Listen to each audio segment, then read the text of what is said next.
Através da Sacre, através do escritório nosso aqui de assessoria, eu percebi que não há limites para crescimento, não há limites para atendimento e não há limites para os sonhos que a gente tem.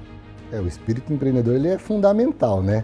Ainda mais na nossa área, porque a gente envolve muitos desafios, né? O mercado é muito dinâmico, essa inovação, né? Por exemplo, a gente vai fazer uma expansão, algo do gênero, o mercado realmente exige esses pilares, né, do empreendedorismo. E para nós é muito importante, até porque, de fato, a gente trabalha para a nossa empresa, para o nosso crescimento. É um pensamento diferente, talvez, de um CLT, daquele funcionário que, claro, faz o trabalho com maestria, mas ele não tem a capacidade do sem limite, de não teto, né? Porque nosso é crescimento contínuo. Então, de fato, você ter esse time empreendedor, isso é um diferencial gigante para a qualidade aí do crescimento da empresa. Então, a gente sempre pensa com aquela mente de dono, né? Isso para nós é fundamental.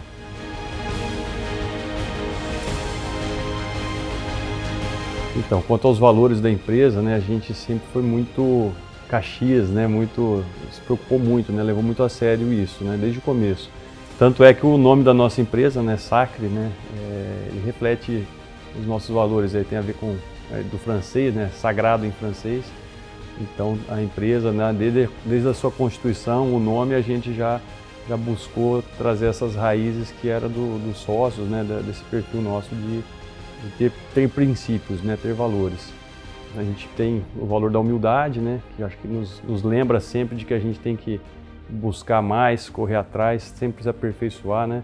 É uma premissa para que a gente continue num crescimento, né, de conhecimento principalmente, né. A excelência é o segundo valor nosso, e aí eu falo que se é para fazer alguma coisa tem que ser bem feito, não dá para fazer mal feito, né, então a excelência nos traz essa lembrança de sempre, cara, vamos fazer? Vamos, então vamos fazer bem feito. O terceiro valor nosso é a lealdade, que aí tem a ver com como a gente vai fazer as coisas, né, como a gente vai tratar o cliente, como a gente vai tratar um colega de trabalho, né, com honestidade, integridade. Então a lealdade ela remete bastante a isso. E a cooperação é o último valor nosso, porque eu trabalho em equipe, né? Eu sempre digo que fazer um trabalho em equipe é muito melhor. Então a gente sempre traz isso aí para o pessoal, para o time, né? Para a gente se ajudar o outro a crescer, né? Não tem pergunta boba, né? Eu falo que sempre tragam as perguntas, tragam as dúvidas, né? E tragam boas práticas também, né? Então a gente trabalha muito isso dentro da empresa, na cooperação.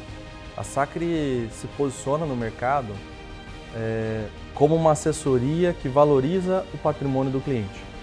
E essa foi uma frase escolhida a dedo pensando nessa dualidade, né, da palavra valoriza. No seguinte sentido, não só pelo óbvio. O óbvio, como uma assessoria de investimentos, é buscar a melhor rentabilidade, buscar atingir o objetivo do cliente, né, com aquele investimento, com aquela alocação. Mas isso é óbvio. A gente vai além, né, buscando valorizar, no sentido mais profundo da palavra, aquele patrimônio, que muitas vezes é um patrimônio de uma vida, conquistado com muito trabalho, com muito suor, e não cabe a nós julgar, muitas vezes, algumas decisões do cliente, e a decisão dele é soberana. Cabe a nós assessorá-lo, né, nesse mercado, para que ele tome as melhores decisões.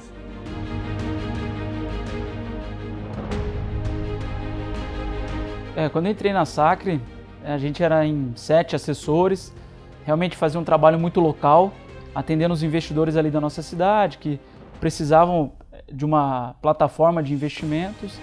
E com o tempo o escritório foi crescendo, a carteira dos assessores também, e a gente percebeu a necessidade de atender outras localidades, né?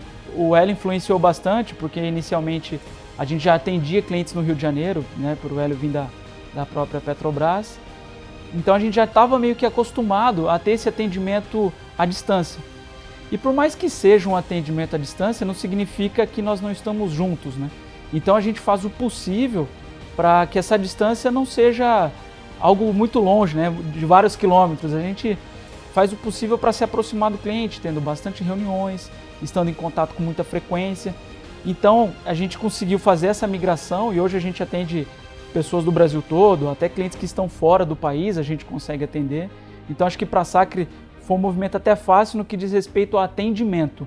Precisou de uma adaptação, de um modelo digital de trabalho, mas eu acho que o nosso escritório já está apto e pronto para atender pessoas em qualquer lugar do país, né? A função principal de um assessor de investimentos é conhecer o seu cliente e entender quais são os investimentos mais adequados para aquele cliente naquele momento. E entender também que essas duas coisas mudam constantemente.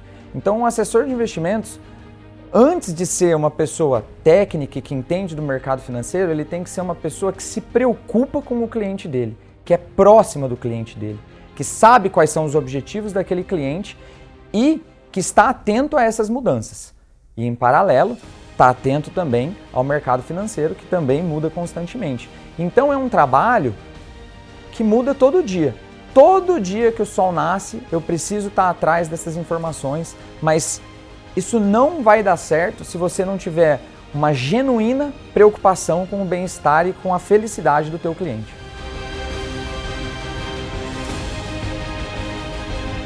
Na minha visão, a função do assessor de investimentos passa por 3 pilares: relacional, comercial e técnico. Qual que é mais importante, Blanco? Eu não diria que um é mais importante do que o outro, mas a gente precisa ter um equilíbrio entre eles. E se eu tivesse que escolher um para ser o mais importante, eu diria que é o relacional. Então, o assessor que está buscando entrar nesse mercado, quer se aprofundar, quer ter um bom desempenho na carreira dele, a minha recomendação é que ele exercite a capacidade de se relacionar com as pessoas. Isso tem que ser deep. Então, se ele conseguir se aprofundar nessa skill, ele consegue as outras duas também complementar, né? Então, o comercial e a técnica.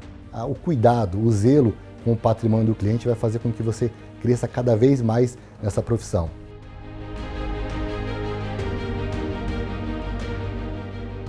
A gente desenvolveu ao longo desse tempo programas específicos para atender e receber pessoas que querem ser assessores de investimentos, mas nunca sequer trabalharam. Então, eu atendo desde aquela pessoa super jovem que está entrando no mercado, é o primeiro emprego, até um assessor que já tem uma carreira consolidada, por exemplo, em engenharia, ou é um advogado e ele, poxa, quero fazer a transição de carreira, vi um bom futuro como assessor de investimentos. Então, nós conseguimos atender esses dois públicos com bastante tranquilidade, dado a nossa estrutura de treinamento e de expansão. Minha transição de carreira, né, começou ali em meados de 2015, 2016, quando eu fui fazer um MBA, né, em gestão empresarial, e ali despertou meu desejo para o empreendedorismo, né. Eu era concursado, né, eu trabalhava numa das maiores empresas de petróleo do mundo, né, sou engenheiro mecânico de formação e tive esse desejo de empreender, né, mas não conhecia assim, muito o mercado financeiro, era um investidor, né, por conta própria, e quando eu decidi realmente sair do concurso público, né, deixei para trás ali a minha carreira, só depois, inclusive, de ter saído da empresa que eu conheci a profissão de assessoria, né. Eu queria ir para o mercado financeiro, não sabia quais eram os caminhos, e quando conheci a profissão de assessoria de investimentos, eu me encantei e vi que tinha uma oportunidade tanto de empreender, quanto de trabalhar com algo que eu gostava, né, que eu me interessava, era uma paixão minha. E aí vi essa oportunidade, acabei me interessando e abrindo, né, constituindo a Sacre com os meus sócios, né. Esse que foi a primeira transição. Eu sempre soube, desde o meu primeiro dia de trabalho, que eu era bom na área comercial. Só que ao longo de mais de 10 anos trabalhando em diferentes empresas em área comercial, eu sempre sentia que estava faltando alguma coisa, eu não me sentia completo. E uma vez eu assisti uma palestra, uma TED Talk, onde o palestrante ele falava sobre os 3 pilares, né, de um profissional completo e motivado. Ele falava que você precisava ser uma pessoa boa no que você fazia, né, ser realmente bom no que você fazia, ter um certo nível de autonomia e ter propósito. E quando eu ouvi aquela palavra, ela ficou na minha cabeça por muito tempo. E eu até tentava me colocar propósitos que eu sabia que não eram verdadeiros. O tempo foi passando e aquilo foi crescendo dentro de mim, até que eu conheci o Hélio, né, hoje meu sócio, e ele tinha um projeto muito legal, muito alinhado com o que eu realmente entendi que era o meu propósito de vida. E a transição de carreira ela não é fácil, Mas quando você tem um propósito forte para os dias onde você não está se sentindo tão bem, você lembra que aquilo vai fazer valer a pena. Então, foi fácil? Não foi, mas foi muito gostoso. Profissionalmente falando, assim, né? Mesmo nos dias difíceis era bom, você olhava para a dificuldade e falava, não, mas vai valer a pena e tem valido a pena.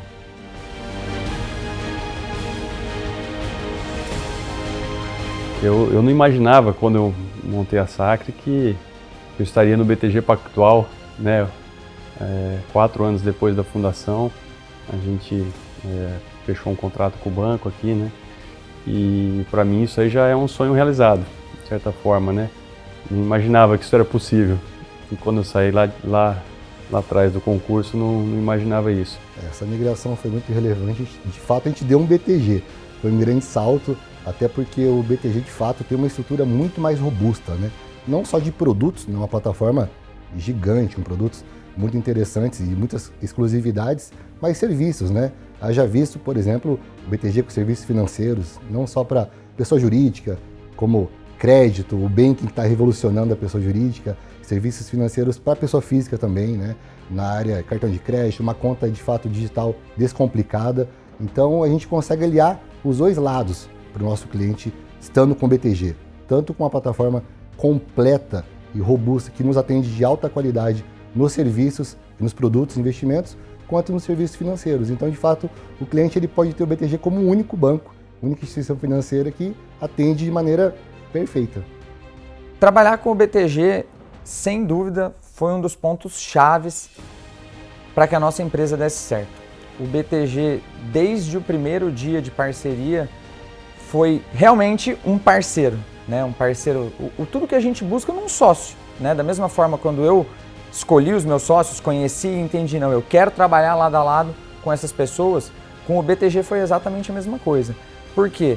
Uma situação, uma sociedade, a fundação dela e a manutenção dela depende de confiança.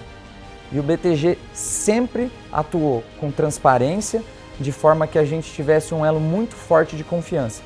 E um relacionamento, ele não é só construído por dias felizes e fáceis, né?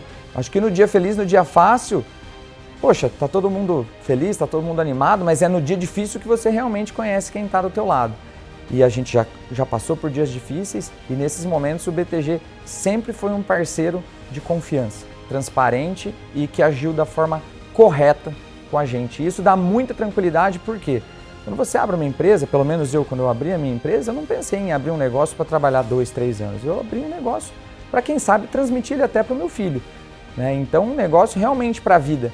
E para isso, eu tenho que confiar no meu principal parceiro. E hoje eu posso falar tranquilamente que eu confio muito no BTG Pactual.